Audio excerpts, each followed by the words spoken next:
Et pour parler de ce tête-à-tête entre les présidents américains et chinois, on rejoint tout de suite Jean-Philippe Béja, universitaire, directeur de recherche au CNRS, sinologue et politologue. Bonjour, merci d'être avec nous. Pourquoi cette rencontre, la première depuis un an, est importante? Quels en sont les enjeux? Écoutez, dans un contexte de tensions croissantes et dans un contexte international qui est effectivement extrêmement difficile, il est important de voir, les deux pays ont cherché à montrer qu'ils voulaient stabiliser leurs relations. Alors vous savez que Xi Jinping accuse depuis longtemps les États-Unis de vouloir se lancer dans une nouvelle guerre froide.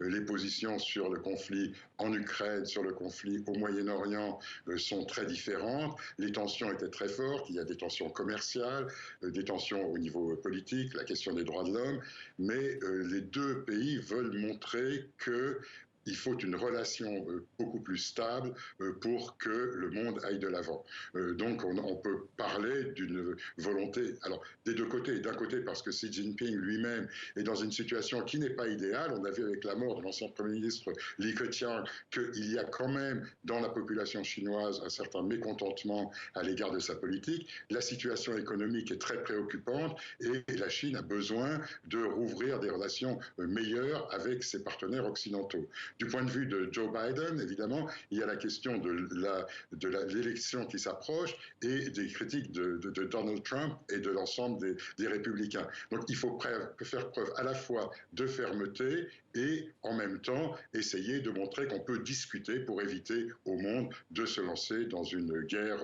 à tout prix. Vous venez d'évoquer Taïwan, qui est vraiment le dossier explosif entre les deux grandes puissances. Est-ce qu'ils peuvent renouer le dialogue sur ce sujet ? Alors, il y aura sans doute une forte pression de Xi Jinping pour que Biden réaffirme la vision d'une seule Chine.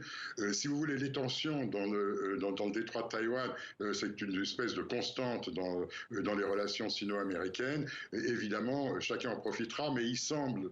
Alors, on ne sait jamais, hein, mais il semble quand même que depuis la guerre en Ukraine et depuis l'augmentation des tensions, les Chinois y réfléchiront à deux fois avant de forcer encore leur pression militaire. Il y a des élections présidentielles à Taïwan au mois de janvier. On vient d'apprendre que le Kuomintang et le Parti populaire taïwanais risquent de s'unir, ce qui, pour Pékin, serait une bonne nouvelle, dans la mesure où il pourrait défaire le DPP.